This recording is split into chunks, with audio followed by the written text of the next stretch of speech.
tal? Bienvenidos, ya estamos aquí listos nuevamente para el estudio diario de la Biblia. Gracias por seguirnos. 1 Tesalonicenses 4.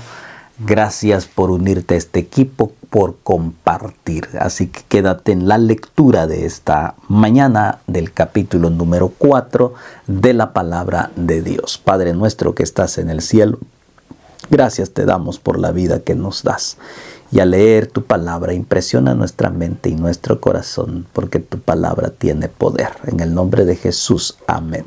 Muy bien, entonces estamos listos para leer el capítulo 4, versículo 1. Dice, por lo demás, hermanos, os rogamos y exhortamos en el Señor Jesús, que de la manera que aprendisteis de vosotros, como os conviene conduciros y agradar a Dios, así abundéis más y más. Hermanos, Dios desea, nos exhorta que agrademos al Señor, que nos dejemos conducir por el Señor. Déjate conducir por Dios, porque ya sabéis qué instrucciones os dimos por el Señor Jesús. Pues la voluntad de Dios es vuestra santificación, que os apartéis de fornicación. Todo acto de inmoralidad sexual, Dios dice, apártate. Deja ese pecado, ve a Cristo, condúcete por Cristo. Si tú estás en este problema del engaño a tu esposo, tu esposa, fornicando sin antes estar casado, eso es inmundicia. Dios no le agrada, dice aquí el Señor, que podamos recibir la instrucción, porque Dios quiere que nos apartemos para que podamos ser santificados. Pero reconoce. Pues la voluntad de Dios es nuestra santificación, que os apartéis de fornicación, que cada uno de vosotros sepa tener su propia esposa en santidad y honor, no en pasión de concupiscencia como en los gentiles que no conocen a Dios. De que ninguno agravie ni engañe nada a su hermano, porque el Señor es vengador de todo esto, como ya os hemos dicho y testificado. El problema de los hermanos y los gentiles de aquel tiempo es que eran ingratos, eran infieles, y eso hasta el día de hoy.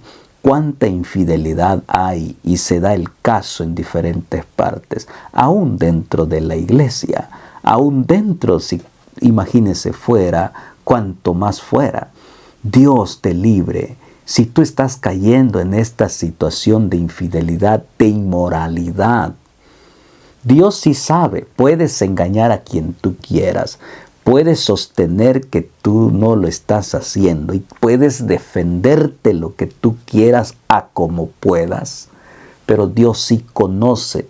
Y lo único que quiere Dios es que tú puedas pedirle perdón. Lo único que Dios quiere es salvarte para que no te destruyas más. Dios no te va a juzgar. Al contrario, dice, Él es fiel y justo para perdonar. Pero habéis que reconocer, porque el ser humano llega a un momento en que su corazón se pone muy duro porque Satanás lo endurece y no quiere reconocer su condición espiritual. Hermano querido, reconoce tu condición espiritual. No es necesario que me lo digas, o le digas a un pastor. Ve a Dios y dile, Señor, perdóname, me voy a apartar de esta infidelidad, me voy a apartar de esta inmundicia, porque quiero salvarme. Y Dios estará ahí para sostenerte, porque aquí lo está diciendo los hermanos, estos judíos, dice, y no se están engañando, pero en realidad se autoengañan, porque Dios conoce todo, pero no quiere Él destruirnos, y no es para que te juzgue mal. Él quiere salvarte. Entiende este evangelio, pues no nos ha llamado Dios a inmundicia, sino a santificación. Estar en pecado se llama inmundicia, y muchas veces el ser humano administra las cosas sagradas estando en inmundicia y estando en pecado. Dios quiere santificarnos, dice, así que el que desecha esto no desecha a hombres sino a Dios, porque también nos dio su Espíritu Santo. Entonces, si el ser humano, si usted sigue de necio y de terco, está desechando a Dios. No desecha a nadie más, es desechando al poder del Espíritu Santo. Pero acerca del amor fraternal no tenéis necesidad de que os escriba, porque vosotros mismos habéis aprendido de Dios, que os améis unos a otros. Y también lo hacéis así con todos los hermanos que están en toda Macedonia. Pero os rogamos, hermanos, que os abundéis en ello más y más, y que procuréis tener tranquilidad y ocuparos en vuestro negocio, en trabajar vuestras manos de la manera en que os hemos mandado, a fin de que os conduzcáis honradamente para con los de afuera y no tengáis necesidad de nada. Si tú haces las cosas como Dios manda, tú puedes ser conducido donde quiera que vaya. Nadie más te lo tiene que decir, porque no hay necesidad de que te señalen, de que te digan algo. ¿Por qué? Porque tú estás viviendo, tratando de vivir la palabra del Señor. Y entonces dice la palabra de Dios, si nosotros, Dios exhorta de esta forma de abandonar el pecado, todo acto de inmundicia que hace separarnos del Señor, y Él nos quiere santificar porque viene más adelante, porque Jesús viene pronto. Y cuando Jesús viene pronto, quiere encontrarnos santificados en la sangre poderosa de Cristo, nada más, no hay otra forma. Y entonces dice, tampoco, hermanos, queremos que ignoréis acerca de los que duermen, para que no os entristezcáis como los otros que no tienen esperanza. Está hablando de la muerte, del reposar, de la muerte, que para la muerte Dios es como un sueño. Pablo está hablando que no hay tristeza, porque hay esperanza de la resurrección. Y hasta el día de hoy Jesús prometió que Él es la resurrección y la vida, y todos nuestros seres queridos que hoy descansan y duermen, como dice Jesús, el sueño de los justos, serán levantados. Dice así que no entremos en desesperación, mantengamos la calma y la paz. Pronto Jesús vendrá, mientras ellos duermen el sueño de los justos. Porque si creemos que Jesús murió y resucitó, así también traerá Dios con Jesús a los que durmieron en Él. Nosotros creemos que Cristo resucitó, por eso es la garantía de la resurrección. Por eso tú tienes que aceptar a Jesús. Si te mueres, muere en Cristo Jesús. ¿Por qué? Porque todos vamos a morir en esta tierra. Nadie puede decir yo voy a vivir o yo soy eterno.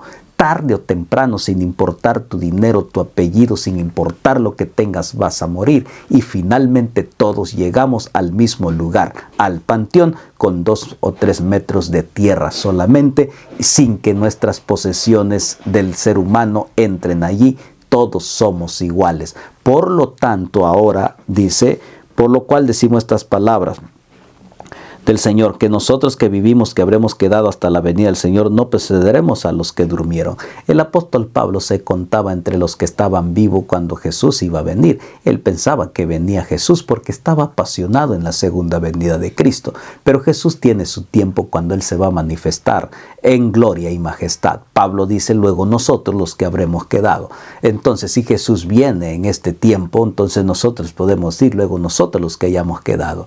Pero la palabra de Dios no tiene fecha ni hora cuando Cristo venga. La importancia es entonces que nosotros debemos de aceptar, porque el versículo 16 dice, porque el Señor mismo con voz de mando, con voz de arcángel y con trompeta de Dios descenderá del cielo, y los muertos en Cristo resucitarán primero. Entonces Pablo habla acerca de este momento tan especial, porque Jesús mismo, el Señor mismo, vendrá con poder, y su voz tiene una voz, su voz es vida, su voz es una orden. Le dijo a Lázaro, ven fuera, y Lázaro se levantó. Entonces Jesús no manda a un representante, Él viene personalmente a hablar a aquellos que están en las tumbas, o aquellos que estaremos vivos o estarán vivos en el momento de la segunda venida, pero Él viene con una voz de autoridad, con una voz de mando, de tal forma que los sepulcros se abren, y entonces salen aquellos que han muerto en Cristo, murieron esperando su segunda venida. Luego nosotros los que vivimos, los que habremos quedado, seremos arrebatados juntamente con ellos en las nubes para recibir al Señor en el aire.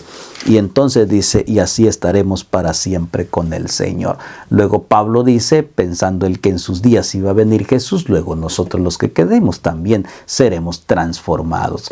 Este es un evento maravilloso, Por lo tanto, yo debo de prepararme, porque todos aquellos que vamos a morir mientras Jesús no viene, hay una diferencia: los que mueren en Cristo y los que mueren sin Cristo. Los que mueren en Cristo son los que aceptaron el Evangelio, decidieron obedecer a Cristo, decidieron abrir su corazón, y entonces llegó la muerte. No alcanzaron a que vieran a Jesús en vida, pero murieron. Eso no importa, Jesús mismo dice que los levantará.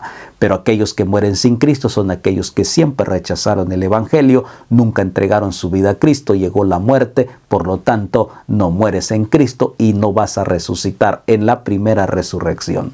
Por eso he aquí la importancia de aceptar a Jesucristo. He aquí la importancia de urgencia de entregar nuestra vida. Versículo 18 dice: por tanto, alentaos los unos a los otros con estas palabras. Por eso Pablo dijo: aliéntate, o pregona, o anuncia con estas palabras de la realidad de lo que viene o de lo que va a suceder en cuanto al estado de los muertos. Así que tenemos suficiente luz.